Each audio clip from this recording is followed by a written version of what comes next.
It's a beautiful Wednesday morning and welcome to another episode of the Ledipo Business Hour Magnegosyo Tayo.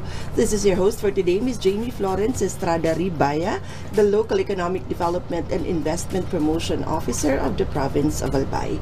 Siyempre po, ginagawa natin ang ating programa na ito dito sa Provincial Government of Albay, headed by our beloved Governor Attorney Edsel Grexlagman, and with the help and support of the Albay Information Office, headed by Attorney Marilu Duca Castillo. This is a project of the Ledipo Office po para matulungan ng mga micro, small, and medium enterprises dito sa probinsya ng Albay na mas makilala po sila at mabigyan sila ng platform kung saan pwede nilang i-promote ang kanilang mga negosyo ng libre. Gusto nating malaman ng lahat na maganda magbukas ng negosyo dito sa probinsya ng Albay at yung mga istorya po ng ating mga guests ang magpapatunay na talagang pag dito mo napili sa Albay magbukas ng iyong negosyo, merong chance na maging successful ka. Siyempre, gusto nating maging entrepreneurial hub of excellence and the most preferred investment area not only here in the region pero sa buong Pilipinas sana. And who knows, internationally pa. Pero bago tayo magtungo sa ating formal interview, gusto ko lamang malaman ninyo kung ano ang mga serbisyong pwede ninyong makuha sa Ledipo Office at kung ano ba ang aming mission and vision. So please watch this short video po.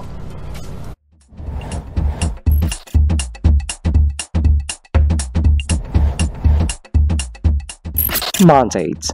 The Local Economic Development and Investment Promotion Office is mandated to facilitate, prepare, coordinate, and execute local economic development and investment promotion policies, programs, projects, and activities in compliance with DALG Memo, Circular Number 2010-113.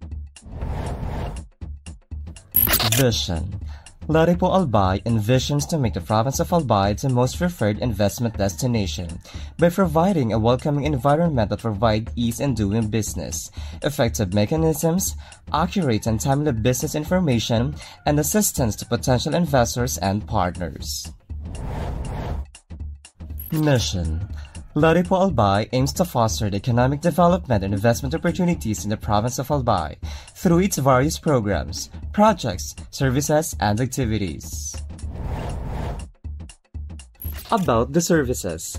Local Economic Development and Investment Promotion is an office that is ready to assist potential investors and partners, private, individual or group, both foreign and local, and the general public, in terms of capacity building, advocacy promotion, marketing and product development assistance for the increased economic development and investment in the province of Albay.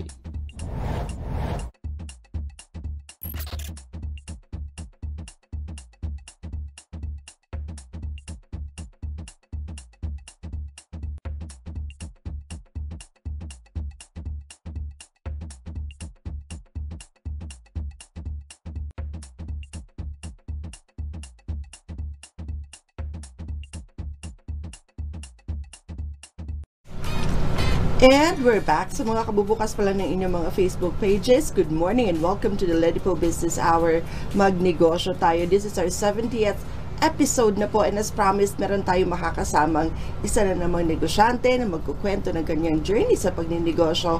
Friends and family, join me in welcoming Sir Dino Oli, the owner of Kuya D Restaurant. Welcome to the program po and good morning, sir. Good morning, magandang umaga po at salamat sa pag-iimbita dito sa programa niyo. Sa mga nanonood po, good morning po. Yan, good morning po, sir. Yes, Kuya D's Restaurant. Ay, nakakatuwa na pa. Dadaanan ko po ito pag umuwi ako dyan sa Ligao. Yes, Ayan. So, nung nakita ko po yung pangalan ng restaurant, natuwa na ako kasi katunog niya yung isang sikat na restaurant na alam ko. Pati yung design nakakatuwa. So, kailan niyo po binuksan itong Kuya D's Restaurant, sir?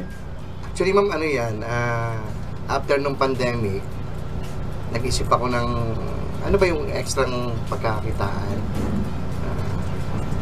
Yan, inisip ko, no, kasi nagdi-deliver kami ng itlog. Ang pangalan ng Kuya D, yung yung itlog ni Kuya at iba pa. Lobby House. Apaka-catchy. Yun po yun. So, ang inano ko doon, yung Loming Batangas. Naliluto namin sariling kikiam, then kinostomize namin na parang magustuhan ng mga Okay po. Bicolano. Yun po yan. Tapos, dumating sa punto na kailangan mo palang, required ng gobyerno na kumuha ng mga permits. Diba? So, pumunta po ako para ipa-register, kumuha ng business permit. Sad to say, hindi siya na-approve yung Kuya D. Doon po nabuo yung Kuya D restaurant. I see. Hindi po na-approve. Kasi yung itlog ni Kuya. Okay. So, talagang, paano nyo po natutunan yung pagluto ng Lomi Batangas? Kayo po ba ay... Palakain ako. Ako yung mahilig kumain. Ako po yung dating empleyado rin sa Manila. So, ang bayan-bayan na pinupuntahan ko, tinatanong ko, ano ba yung specialty nyo rito? Which is, naisip ko, bakit hindi natin pwedeng i-promote yung Lomi Batangas? Oo nga And then po. yung ibang papakain Bicol. So, hindi ko na-set aside bali yung Loming Batangas kasi nga, ang hinahanap mostly ng mga guests dito, ng mga turista, yung pagkain Bicol. Yes. Although existing pa rin po yung Loming Batangas. Okay. Ayan. Hanggang ngayon. Yes po, ma'am. Yes. Okay. How about yung eggs po natin? Yung ex, ma'am, hindi na muna ako nag-deliver. Pero may mga ilan-ilan pa naman pong nagpapadeliver. May mga contacts naman po tayo, kaibigan doon na may mga poultry supply sa Batangas. At nine-negotiate na lang po natin para makapag-deliver sa kanila. So, dun po talaga nag-umpisa Yes, ma'am. yung business, yung pag-open ninyo ng business. Yes, ma'am. Yes, ma'am. Meron po ba tayong na-encounter na difficulty doon sa egg business natin? Kaya po, medyo nag-lie-low tayo doon. Yung egg business naman, maganda sana naman yung revenue, yung kita. Kaso lang, dumating sa punto talagang ang hahanapin ng guest dito. Kasi ma'am, kwento ko lang Opo. Grab operator din po ako. Grabe, all around si So sir. nakita ko ngayon yung potential na pwede pala nating i-endorse o i-present sa guests o mga turista dito yung pagkain Bicol. I see. So yung itlog, hindi na muna. Ito na muna yung gawa ng, ito nga, yung may promote yung, hindi lang yung turismo ng Bicol, kundi yung pagkain Bicol talaga. I see. Yung Grab po, saan kayo nag-ooperate din noon? Actually, ang Grab Philippines, ma'am, buong Manila na yan, even abroad, di ba? Nauna sa abroad dyan. Nagbuka sila dito. Kami yung first 20 batch dito. First 20, naging first 50. Hanggang sa ngayon dumami. Tapos, buong ano po yan, Daraga Legazpi, ang scope ng Grab ngayon. So, ang biyahe nyo po pala noon, Daraga Legazpi? Yes po, yun lang po yung Daraga Legazpi lang. Hanggang ngayon po ba, nakaregister pa rin? Yes, ma'am. Yes, ma'am. Pag wala akong driver, ako mismo, and then doon ko na kailangan pala yung pagkain magdidepende kasi pag sinabi mong Bicol Express, di ba sobrang anghang? Opo. Sobra. Diba? Ngayon, may mga tao na hindi nila kayang kainin yung Bicol Express. Sobrang anghang. Opo. So doon ko po naisipan na i-customize. Depende sa pangangailangan o sa gusto ng guest. Doon nag-umpisa po yung may mga partner na rin kami na mga traveling tours na bago pumunta sa restaurant, tinatanong, ano ba yung gusto nyo kainin usually? Kasi ang tanong ng guest, ng mga turista, ano yung pagkain Bicol? Tama. Yes, yun doon po nag-umpisa na nag-isip ako na may mga through mga travel tours, may mga partner ako. Pag pumupunta doon, niluluto na namin base doon sa pangangailangan at gusto ng guest. Pre-ordered. Yes po, meron po. May dine-in naman siya, pero pag yung mga guests na malayo, let's say mayroon akong partner po sa Pampanga, Lomi, yung sa Pampanga, ang gusto nila kare-kare, o niluluto, out of the box po. May mga tapsilog na rin kami, yung longganisang ginubatan. I see. Okay, yung mga sikat na pagkain Bicol. Meron po. And then, pag hinahanap din nila yung pagkain sa kanila, naluto ng isang Bicolano, yes po, open din po kayo doon. Opo, ma'am. Opo. Ayan, ang galing. So, paano po sila nagpe-pre-order sa inyo? Dahil po, nagagawa nyo ito dun sa mga partners ninyo na nagdadala ng tao dun sa inyo? Tinatanong nila o kayo po mismo parang naka-post na if you want to order in advance, ito po yung...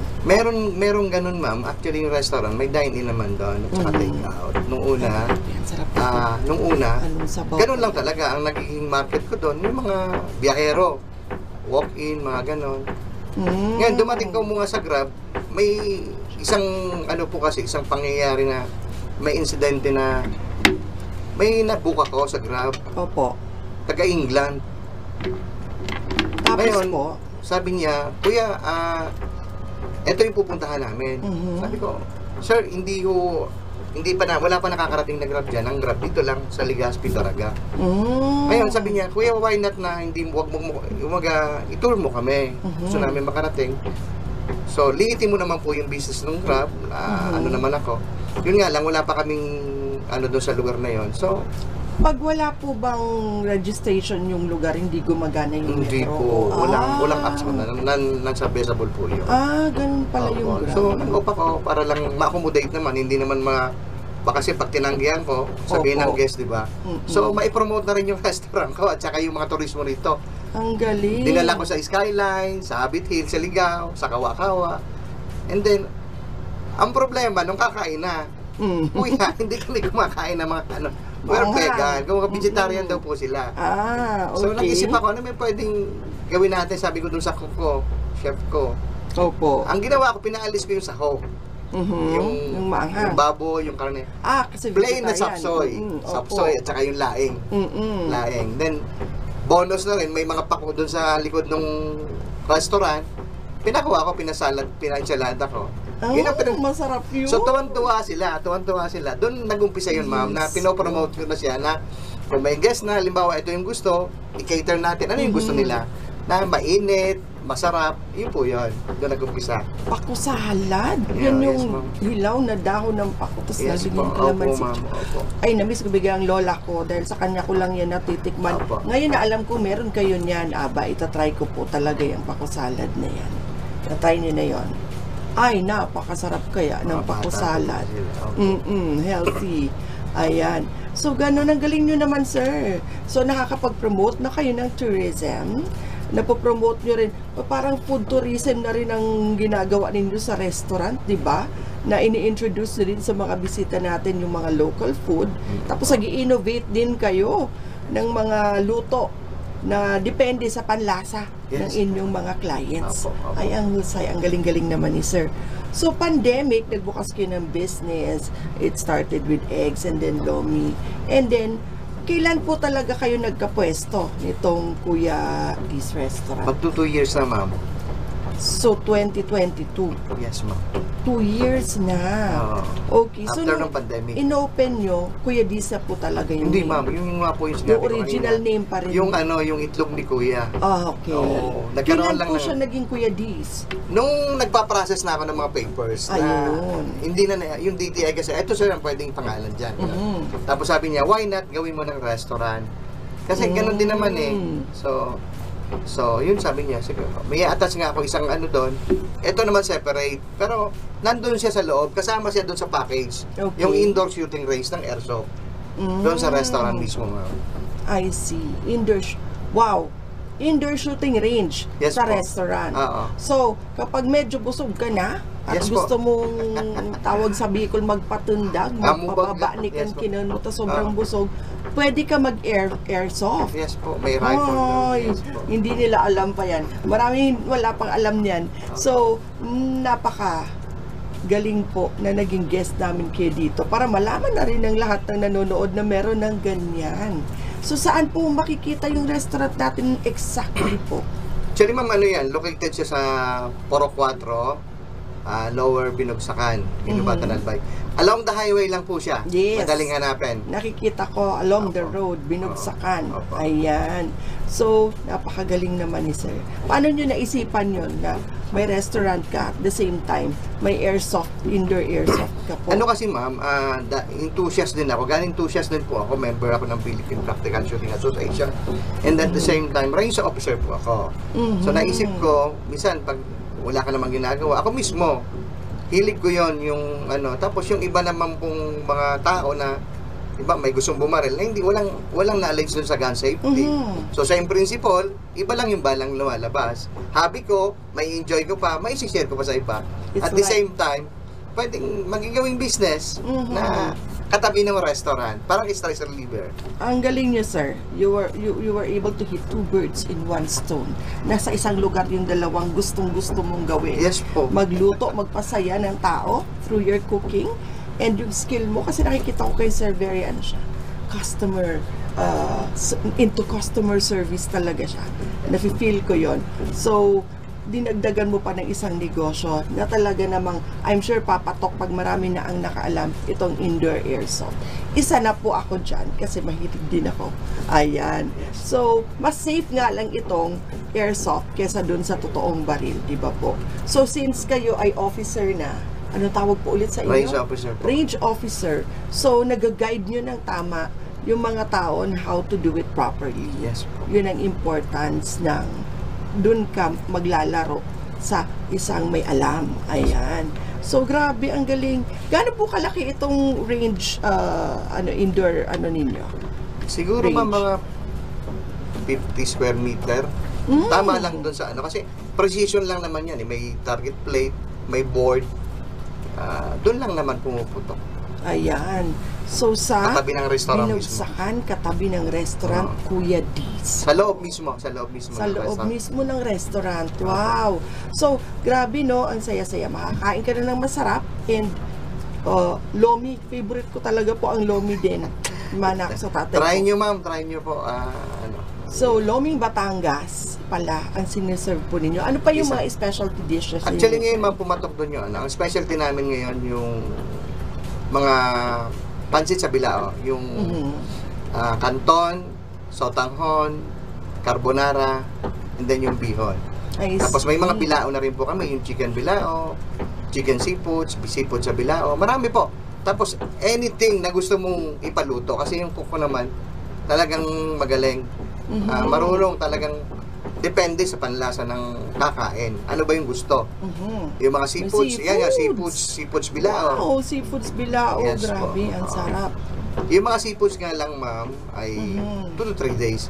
Kasi gusto natin isa-serve sa guests fresh. I see. Okay. So, chicken. Parang ang sarap nung Butter chicken. ampalaya, butter chicken. Tapos beef and then ampalaya. seafood. Yan, bulalo. Bulalog. Yes po. Ay, naku, bigla akong nagutom dito sa mga pictures na fina-flash natin sa screen. Kuya D, ang galing. So, ang cute-cute talaga ng logo ng Kuya D. Mukha ko yan, ma'am. Oo nga po, ang cute-cute. Nakakatuwa. So, napayagan naman kayo ni DTI Yes na Kuya po. D's po. Wala Opo. namang problema. Sila nag-suggest niyan eh. Sila pa talaga Oo. nag-suggest. I see. Kasi Dino yung pangalan ko. So, Kuya D. Opo. Ayan. Mas madaling tandaan, catchy. Yes, very catchy. Totoo yan. Ayan, may nag-comment na po na friend ko, si Jean Casulya. Sabi niya, excited for the airsoft gun range. Kills kids with enjoy. Totoo yan. Opo. Ma'am Jean, asawa ito ng dating kagawad dito sa Opo, Legazpi opo. po. So, hello, thank you for watching. Ayan. So, narinig lang nila na pinag-combine nyo yung restaurant and yung airsoft. Ina-excite na itong ating mga Yes, live na nanonood Yes, po. sa atin. Opo. Ayan. So, Montgomery yan. Isang officer din po yan dyan sa Ligao City, and Sir Abby Toto Orense. Thank you for watching. Ayan. Mga na-excite na sila na pumunta sa inyong restaurant. Along the road lang po ito, dyan sa Binugsakan. Wow! If you can only see this. Yung paborito kong dalawa, pinag-combine nyo po talaga sa isang dessert. Yes, Buko salad and Yes, ma'am. wow, buko salad and leche flan Yes. in one plate. Saan ka pa? Ang galing naman ni Kuya. Nag-i-innovate talaga kayo, no? Yung mga parang hindi, yung mga pambihirang mga siniserve, ginagawa nyo sa restaurant. Palakain kasi ako, ma'am. Ilagay mo sa isang pinggan yung dalawang dessert. Ay, Opo. naku po. Si Sir Chad, na-excite na mapabinugsakan kita, Sir Chad. Ayan. Ano po itong mga to? Laing and... Bicol Express. Ay, wow! Gari man na to kan ang Bicol Express ni Sir. Oh. Gari may mga buo-buo pang natak sa ibabaw. Gata po yun. In Tagalog. Sus Diyos ko po, ang sarap-sarap. Ano po ito? Yan yung ma'am. Sabaw. Opo. Wow. Yan yung ano namin hindi ako nagkakamali, yung lutong Mindanao. Mayroon po kayong ganon, mga lutong Mindanao? Yes po. Ikaw po, sir, ay talagang nagluluto din? O mahilig kumain? Mahilig akong kumain. Pareho tayo, sir. Mahilig kumain. Kumain. So kaya dapat magpapaluto ako na masarap. Ng Oh, masarap. yan. Ikaw ba yung tipo, sir, na pag natikman mo sa isang lugar, tapos alam mo na yung ingredients, tapos kaya mo nang i-replicate? Meron, ma'am, yung sizzling tofu ng Max. Ay, hala. Actually, paborito ko yun eh. Ako din po. Ala, magkakasundo kami ni sir. Gusto ko rin yung Paborito ko mga paborito niya. Sizzling tofu ng Max. Ang sarap. Yung Max sizzling tofu kasi, kakaiba yung texture niya, tsaka yung sauce niya. Nakuha niyo yung ganong Oh, ako, mama, timpla? kinaya ko lang. Kasi nga, Ang gusto kong galing. kumain ng ganun na hindi na ako pupunta sa Max. Tama. Gagawin mo na. Ang galing talaga ni sir. So, kung mga tagaligaw dyan, uwas po lang, giginubatan, yung mga malapit, o hindi na pupunta ng Legazpi para makatikim ng Alamax restaurant na sizzling tofu. Meron na dyan sa Kuya D's. O, di ba? So, ang galing nyo naman po. So, in 2 years, ay, Diyos ko, halika na, punta na tayo ng ginubatan. Kita ko pa lang sa picture ng lomi ni Sir, nakakatakam na. Parang overload. Yes po. How overload. about yung noodles po natin? Sariling gawa o Hindi, meron ma'am. tayo? May nagde-deliver sa amin, ma'am, yung noodles na talagang pinili ko. May mga supplier na ito talaga yung swak doon sa Gusto nyo? lomi. O, kasi nga kung order ako ng lomi, yung noodles ng Wiki, ng Batangas, medyo tinry ko yun, umorder ako, napapanis. Napapanis So, agad kasi basa na yun, di ba, Yes sir? po. So, Oo. kumuha na tayo ng may mga local naman dito na matutulungan. Na mas masarap Yes, so, naman. maayos naman. So, yun. Tsaka, syempre, iba-iba tayo ng preference pagdating Yes sa po. noodles. Yes, ma'am. Nung Okay. ako'y kumain din ng lomi sa Batangas, sabi ko kakaiba to, Gary. Parang firm, na bilog, na mataba. Parang ganun po siya, di ba? Tapos, yun nga, nakita ko nung piniprepare, para siyang pansit sariwa na basa-basa na. Meron na siya talagang smell, nakakaiba. Pero ganun talaga yung pansit na yun, di ba? Actually, ma'am, ang bet kasi ng Bicolano, ang Loming Batangas kasi talaga malapot yan eh. Sobrang lapot. So may mga Bicolano na hindi nila carry o hindi nila bet, hindi nila gusto yung Loming, yung sobrang lapot. Kinostomize po natin yun na medyo hindi ganun kalapot. Taste ng taga Bicol. Tapos binago mo yung kikiam, sariling gawa. And then yung meatballs namin po. Wow, sariling gawa ninyo yung kikiam. Yes po, yes po. Naku, lahat na binabanggit ni sir, paborito ko. Paborito ko rin po kasi yung Chinese kikiam. Yes po. Yung kikiam nyo po ba ay Chinese style o yung kikiam na parang nasa... Actually, ma'am, yung iba kasing kikiam na natitikman ko, masasarap eh, talagang masarap naman. Ang problema, hindi siya, matigas siya. Doon kasi yung lomi, yung pang lomi, malambot siya, masarap. So, gumawa kahit, kayo ng opo, sa panlasa ninyo Yes talaga, po, ma'am. personalized. Yes po. Ay, ang galing. I can't wait to try the food sa restaurant po ninyo. Ayan, so Kuya Diz, ano sa inyo, sir? So may cook lang kayo na ini-instruct nyo kung paano nyo gustong gawin at po. Tsaka, lutuin. basic naman, pag sinabi mo sa cook, marunong naman yun eh. I see. Alam na niya kung paano. Okay. Galing din kasi ng Oriental Hotel before yung cook ko, na ayaw na rin niyang pumamasukan sa malayo. So, hi, Boying. Ayan, hello Sir Boying. Ayan, parang kikiam yan. Yan po yung kikiam, ma'am.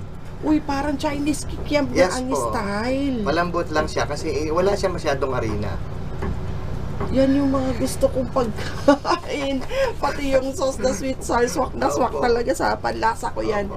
Gustong gusto ko po yan.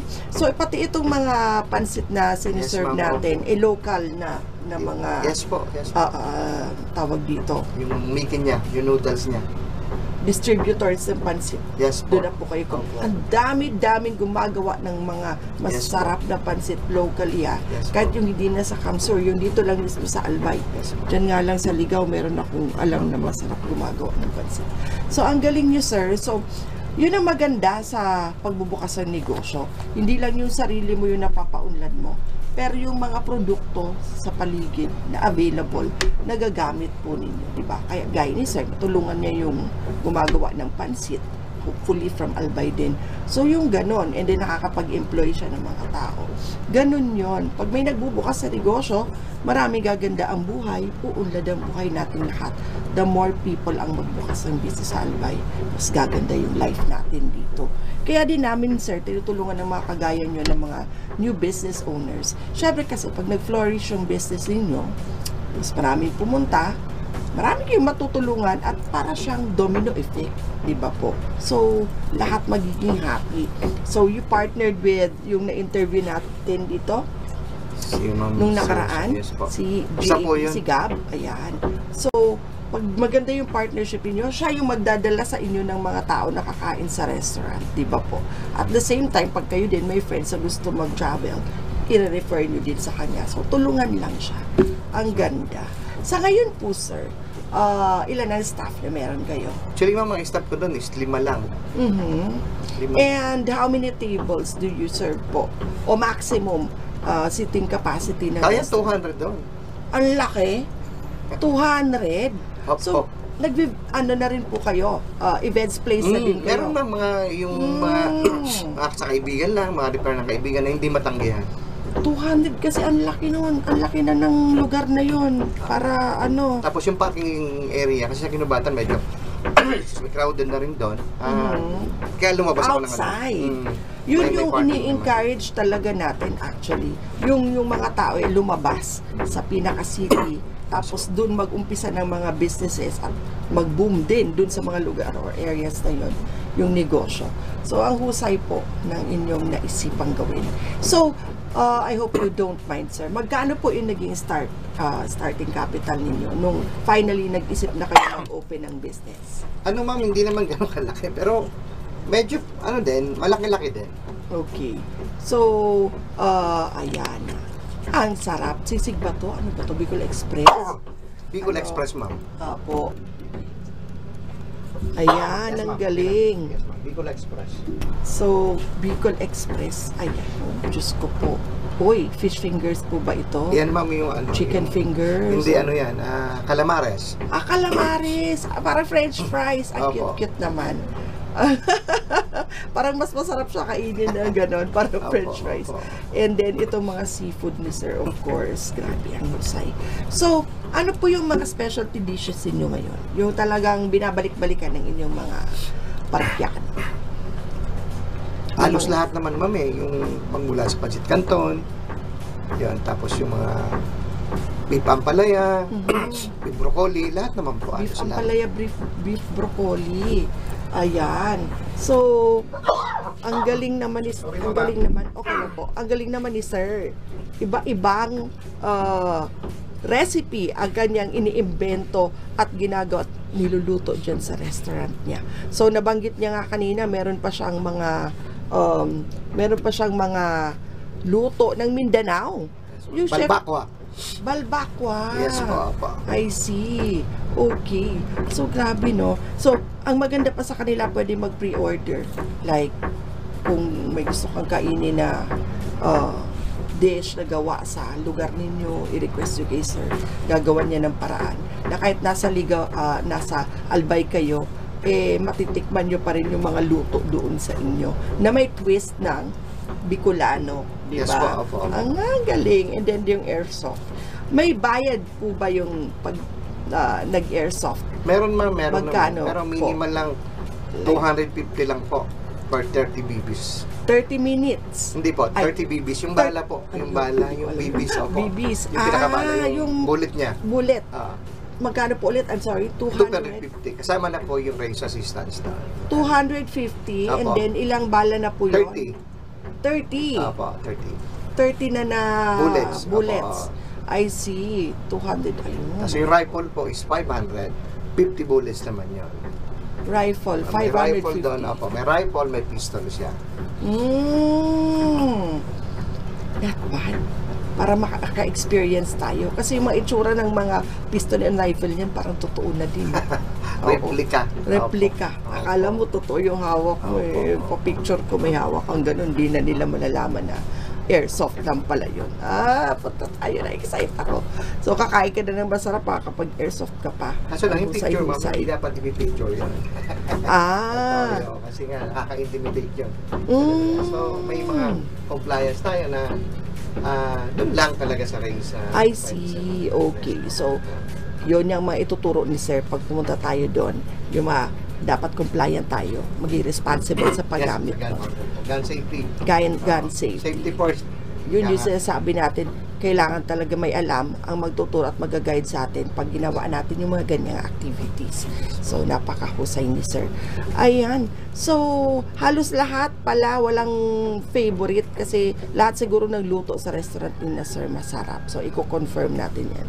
One of these days, Kuya Diz. Aside from yung firing, airsoft area nyo doon, and then of course the restaurant na nakakapag-cater ng 200 guests. So ibig sabihin, pwede na dito ang mga events like birthdays and kahit small wedding siguro, no? Big wedding na nga yung 200 guests eh. So, grabe, ang galing. How can they get in touch with you po? Sa page po namin, merong mga number doon. Then, yung direct akong number, yung personal number ko, nandun na po. I see. Pwede silang tumawag, tapos mga inquiry, pwede naman po. I see. So, Facebook page, Kuya Diz, ang pangalan. Ayan. At sa Google Maps po, pag may sasakyan, Google Maps mo lang, i-waze mo, dadaling ka na kay Kuya D. Yun. So, yung mga nanonood sa atin ng mga taga Maynila o mga taga ibang lugar dyan na gusto ma-experience ang masarap na food na siniserve sa Kuya Diz and makapag-airsoft at the same time, go to their Facebook page, Kuya Diz. Ayan. So, ang ganda na ng mga napakinggan namin sa inyo, sir.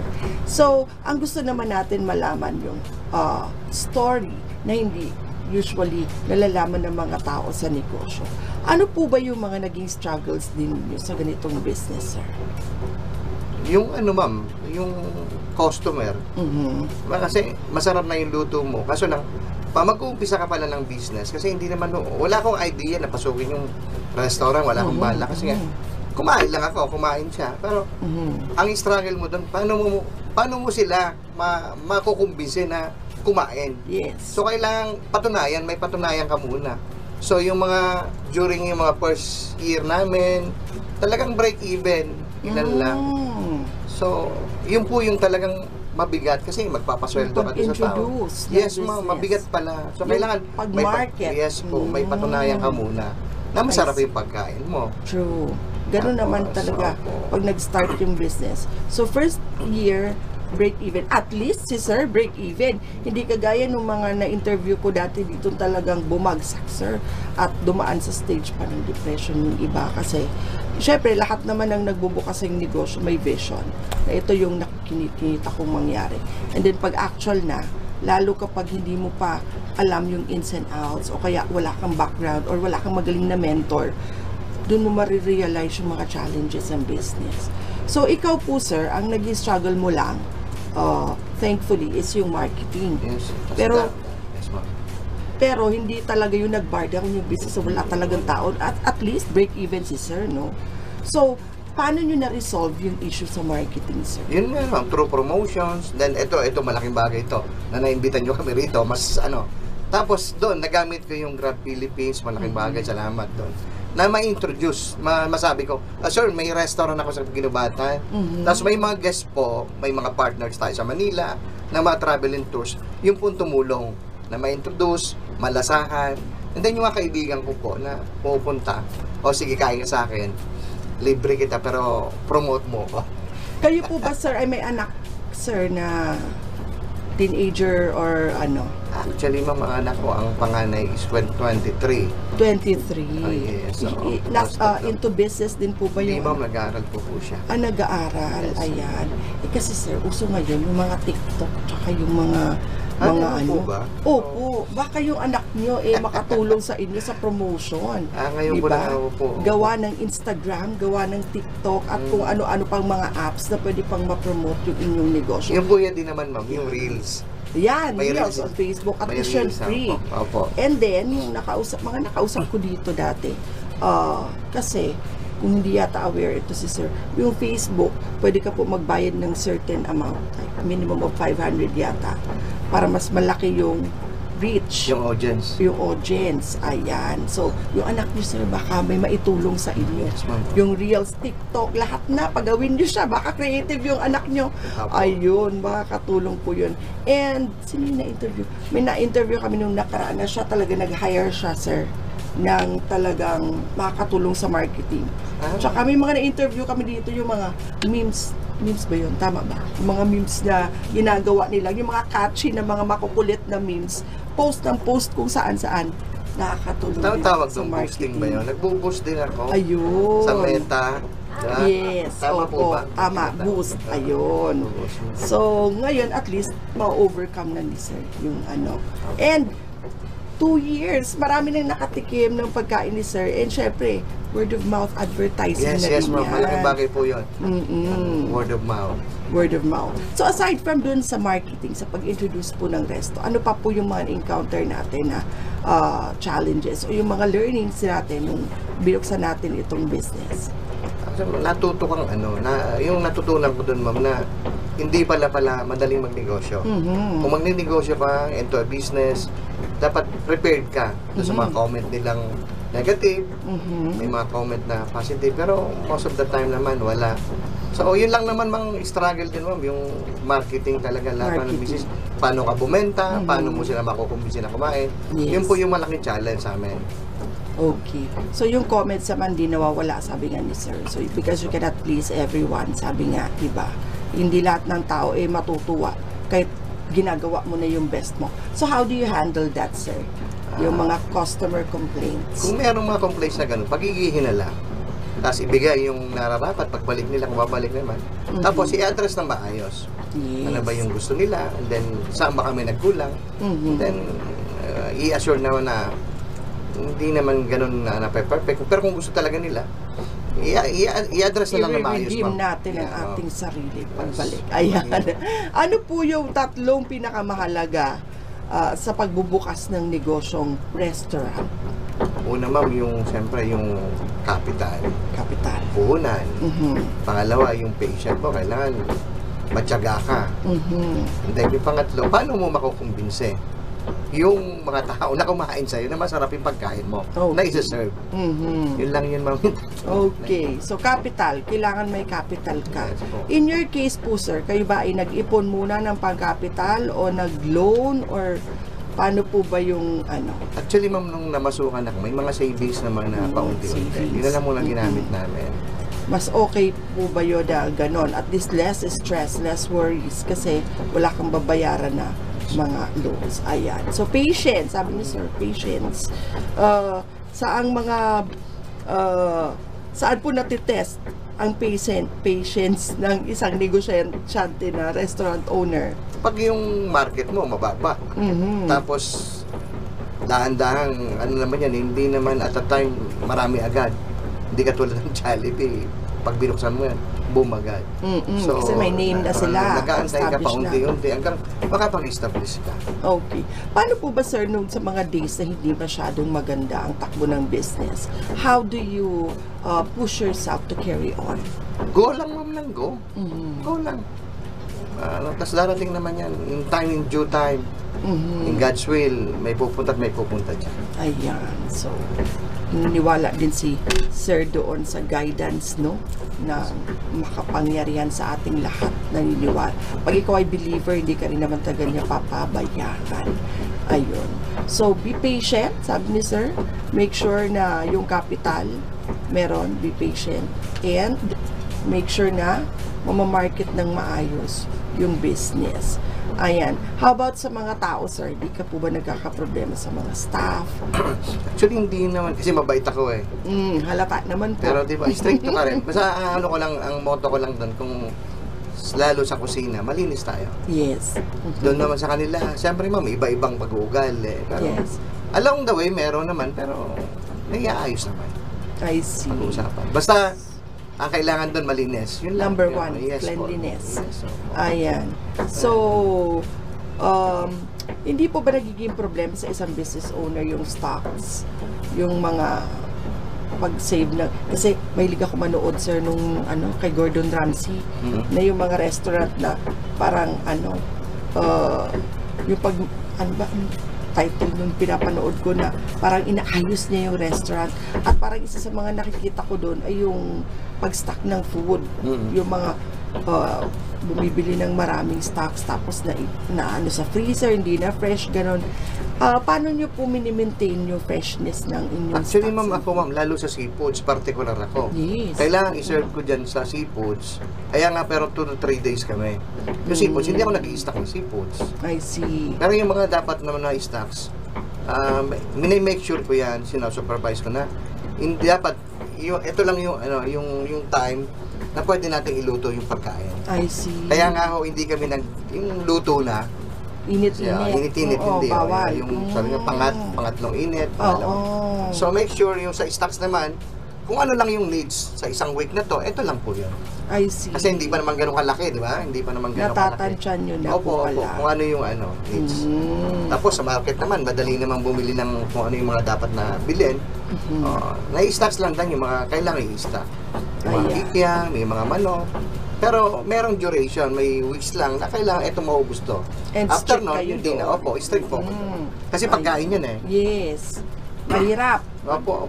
Isa lang na ano, Yes po. kakalat yun, di ba? Yes po. Oo. Lalo na ngayon, ang hirap-hirap na magkaroon ng mistake sa mga food business. Kasi isang ano lang, post agad kakalat. Napakahirap, para pressure din yun. Pero at the same time, so yun nga sinasabi natin, yung media may be good or bad. Ay, hindi media. Yung publicity, yung mga kwento-kwento. Opo. Kasi di ba, ay, ang galing. So, kayo po pala, strict kayo dun sa time frame ng pag-stock ng food.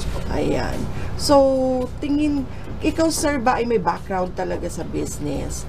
O yung parents siguro, o you grew up na may nakikitang negosyante gusto mong i-emulate in the future? Paano ka po naging into business? Ano kasi ma'am, nung nagtatrabaho ako as a private employee, yung legally na admin, although transportation yun, sa mga compliance ako. So nakikita ko paano mag-business, although iba. Tapos sabi ko nga, palakain ako. So doon ako nag-umpisa na, ano kaya subukin ko to? Tayo ng restaurant, since naman palakain ka. So doon nag-umpisa yun na magtayo ka ng sariling restaurant mo para pag nagutom ka, pero kakain, hindi ka napupunta doon sa ibang lugar po. Yes, ayan. Tama naman yun. So, actually ako ganun din. Pag nakakakain ako ng masarap, tapos kakainin ko sa ibang restaurant na kasi hindi ko na mabalikan kung saan ko natikman yun, nakaka-frustrate. So ang ginagawa ko, invento na lang ako, magluluto na lang ako hanggang makuha ko. So problem solved. So ganoon din pala si sir, nakakatuwa po. And ayan, so masarap na food, may seafood, may lomi, at kung ano-ano pa, mas iba-ibang dishes pa din yung i-request. Ano pa po yung plano nyo sa business? Future plans for the business. Sana madugtungan ng cafe. Ayan. Kasi yun ang in sa mga kabataan ngayon, di ba? After pagbusog, magkape. Di ba? So, kailangan nyo lang ng magaling na barista dyan, sir. Ganun. Oo. Magaling na barista. Yes po. Tsaka, siguro sa TESDA. Kasi di ba sa TESDA nagtuturo ng Okay. barista, may mga courses. And then, yung mga recommendations sila ng magagaling nila na mga TESDA passers. Pwede nyo pong makair yun. Ayan, di ba? Kasi may ganun sila. And then, meron din kami ditong na interview na isang cafe owner na established na din po. And nag-offer din siya ng mga free trainings si Ilawod Cafe. Baka gusto niyo po siyang i-message. Ayan. Matulungan kayo dyan sa... Kasi very open naman yun si sir. Yung may-ari po ng Ilawod Cafe na makatulong din sa mga gusto rin mag-open ng mga cafe business dito sa Albay. So, yun sir. Bigay namin yung contact. Thank you po. Ayan. Thank you. So, sana nga matupad ni sir ang isa pa niyang plano sa negosyo na cafe business naman. Ayan. So, sige sir, bibigyan kita ng chance to thank the people na nakatulong po sa inyo dito sa inyong business. And kung ano po yung mga magagandang balitang gusto niyo pang sabihin sa ating audience. And go ahead po. Take your time and promote your business. Actually, ma'am, nagpapasalamat po ako unang-una dito sa inyo sa programa nyo kasi ito nabigyan kami pagkakataon para ma-endorse o ma-promote yung maliit na negosyo. Then, dun po sa mga partners namin, mga travel and tours, Salamat po yung pagdadala sa amin. At the same time po, maraming salamat sa wife ko, then kay Lord na rin po. Yun lang po, ma'am. Ayun, okay. So, nabigay na namin sa inyo yung kwento ng negosyo na maganda. Okay. So, sabi ni Sir, magtiyaga, maging mapasensya, and tiwala lang, no? Na darating din yung swerte sa inyo. Hindi naman kasi mabilis eh. Tsaka pag nag-open ng business, hindi naman laging masaya everyday. Di ba, sir? Yes po, yes po. So, pasensya lang talaga pala. Mahabang pasensya ang kailangan. So, sabi ni sir, wala naman kayong masyadong background sa business. So, lahat po inaral nyo lang talaga. Parang habang ino-operate nyo na yung negosyo, dun lang kayo natuto. Hanggang sa kahit papano, alam nyo na i-handle. Yes, ma'am. Basa din sa pangangailangan ng guest. Kasi karamihan dito, ma'am, mga turista eh. Yung mga locals natin dito, hindi naman masyadong pupunta sa inyo. Karamihan yung mga guests, yung mga locals naman, pag natikman nila, kailangan kumbinsin sila. Masarap yung bumalik. luto mo. Karamihan, gusto kong ikot dito sa business na to, yung mga turista, ma-endorse na rin yung pagkain Bicol. Pagkain Bicol, yes. At then, yung at the same time, yung turismo dito sa Albay. Tama. So, maganda makapag-partner kayo ng mas marami pa na mga transport services dito sa Albay. O dumami rin yung mga transport businesses dito sa Albay na makakapag-recommend din ng inyong restaurant. So, tulong-tulong nga yan talaga, di ba? Gaya na sabi ko kanina, domino effect. So, pag umangat ang negosyo ng food, aangat din yung tourism, o pag umangat yung tourism, aangat din yung food businesses kasi magre-refer kayo ng isa't isa sa negosyo. That's nakakatuwa. Sana nga talaga mas magbukas pa ng maraming negosyo. So tama po ba ako dun sa statement ko, sir, na maganda magbukas ng negosyo sa province of Albay? Oo, ma'am. Malaking bagay. Kasi nga, ito yung isa sa mga kinukonsiderang mga tourist destination. Hindi lang ngayon sa bansa natin, Yes. worldwide. Actually, may mga guest tayo rito, mga taga-England, Kasi mga Chinese. yung ibang lugar walang magandang Mount Mayon. Yes. Tayo lang ang merong gano'n. Yes, ma'am. Opo. Kaya, Yes. i-boost pa natin yan. Yes. Oo, sana makapasok nga tayo dun sa maging World Heritage Site talaga si Mayon at lalong bubum ang ating tourism dito. So, good luck din. Take ko din tong chance and opportunity na i-greet ng good luck yung mga taga-tourism office natin kina Ma'am Dorothy. Sana nga masungkit nila. Yung gusto nilang masungkit na maging heritage site ito si Mayon. Makakatulong yan ng gusto sa ating lahat. Ayan. So, ang galing ni Sir. Yung pagiging negosyante nyo po pala, inaral lang. Everyday you learn. Habang ginagawa, kakaiba si Sir, no? Yung iba nag-aaral muna bago magbukas ng negosyo. Si Sir, risk taker na talaga. Nag-risk na, nagbukas na. Nung nagbukas, titingnan niya yung mga pros and cons at doon na siya natuto. So, ang swerte, kayo isa yung sa mga maswerteng hindi talaga dumaan sa sobrang hirap ng business, Sir. Kasi, unang-una masarap naman siguro na talaga yung inyong siniserve na food. Ayan. So, sa mga naging curious doon sa business ni Sir, Kuya D's can be found dyan sa Binagsakan, Ginubatan, Albay, along the road. Hindi siya mahirap hanapin. So, kung ako na-excite dun sa idea na I will eat delicious food at the same time will be able to enjoy with my friends and family na makapag-airsoft, I'm sure kayo din. So, get in touch with them sa kanyang Facebook page, Kuya D's Restaurant. Ayan. And if they want to call you, sir, to order in advance, ano po ba yung number na pwede nilang tawagan? Yan po yung 0915-490-3874, 0917-152-8786. Nandiyan po yan sa namin, sa page namin. Ayan. So, madaling makita at mahanap sa Facebook page. Ang kagandahan dito po sa aming programa, sir, and thank you so much for responding, is magiging part po kayo ng aming magazine.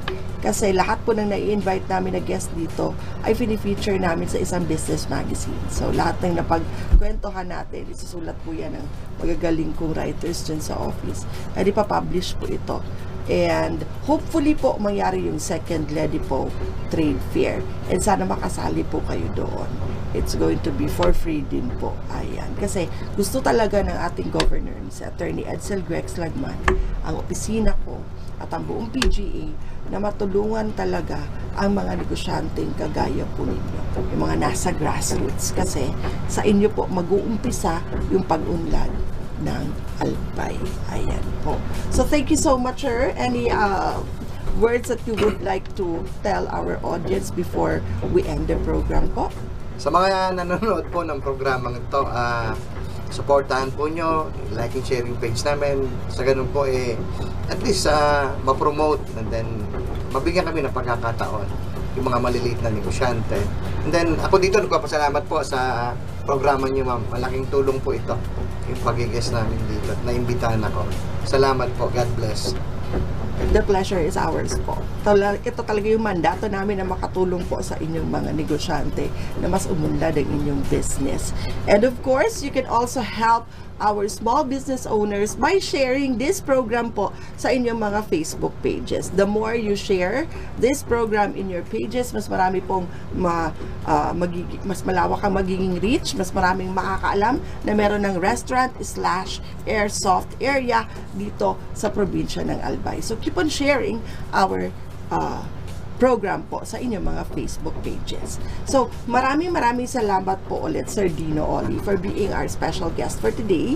And alam ko very busy kayo sa negosyo, pero napagbigay niyo po kami. So, maraming salamat po. And for everyone who watched our program today, thank you very much for spending 1 hour and learning about business. So we hope to see you again on Monday for another episode of the LEDIPO Business Hour. Magnegosyo tayo. May we continue to inspire and motivate you all to also open up your own businesses here in the province of Albay, and let's help one another to boost the economy of Albay po. So maraming salamat. Thank you for watching. Thank you, Sir Richard Bobis, for being our technical assistant, and to my two staff, Stephanie and Levy, and sa nakausap niyo po na nag-invite sa inyo sa program, and for Gab for letting Sir Dino know that our program exists. So maraming salamat po sa panunood. God bless you all. Enjoy the rest of the week po. Bye!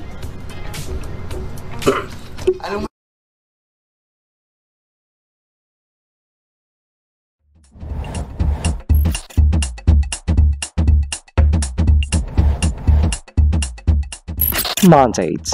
The Local Economic Development and Investment Promotion Office is mandated to facilitate, prepare, coordinate, and execute local economic development and investment promotion policies, programs, projects, and activities in compliance with DALG Memo, Circular Number 2010-113.